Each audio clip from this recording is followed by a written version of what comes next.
Wow heavy taste. আসসালামু আলাইকুম everyone, Bangladesh থেকে কি নিয়ে আসলাম ওইটা নিয়ে আজকের ব্লগ। আমি জানি গাইস প্রবাসে পেয়ারা পাওয়া যায়, কিন্তু সবচেয়ে টাটকা পেয়ারা হচ্ছে আমাদের বাংলাদেশেরই পেয়ারা। সো যেদিন আমরা চলে আসবো সেই দিন আমাদের মামা হালিম মামা দসিম মামা নিয়ে আসলো পেয়ারা আর বড়ই।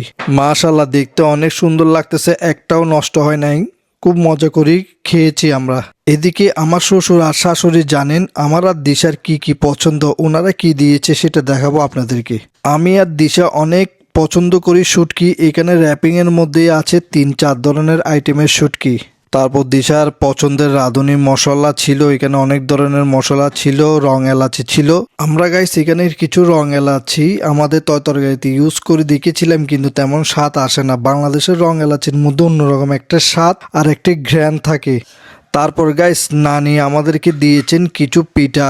আমি মনে করছি হয়তো বা নষ্ট হয়ে যাবে দীর্ঘ লং জার্নি করলে, আসলে এখানে এসে দেখলাম একটা পিঠাও নষ্ট হয় না। আমি বসে পড়লাম খাওয়ার জন্য, আসলেই অনেক টেস্ট হয়েছে। তারপর এখানে আমার শালির শাশুড়ি দিয়েছেন আচার, আচারগুলো অনেক টেস্ট হয়েছে। এখন আপনারা দেখতে পাচ্ছেন এখানে কিছু কলিজা বোনা, তারপরে বট বোনা, তারপরে চিংড়ি, এগুলো আমার শাশুড়ি দিয়েছেন।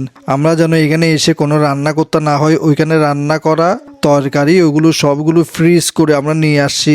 মাশাল্লাহ, কিছুই নষ্ট হয় নাই, সবগুলো আমরা খেয়েছি। মাশাল্লাহ, অনেক মজা হয়েছে। চট্টগ্রাম মানুষের আরেকটি প্রিয় খাবার হচ্ছে কোয়াবের মাংস। এই কোয়াবের মাংস একটা আপনি যখন সালাদ বানিয়ে খাবেন অনেক টেস্ট হয়। আপনাদের কোন জিনিসটা সবচেয়ে বেশি লোভনীয় লাগলো কমেন্ট করে জানাবেন। সবাই ভালো থাকবেন, আল্লাহ হাফেজ।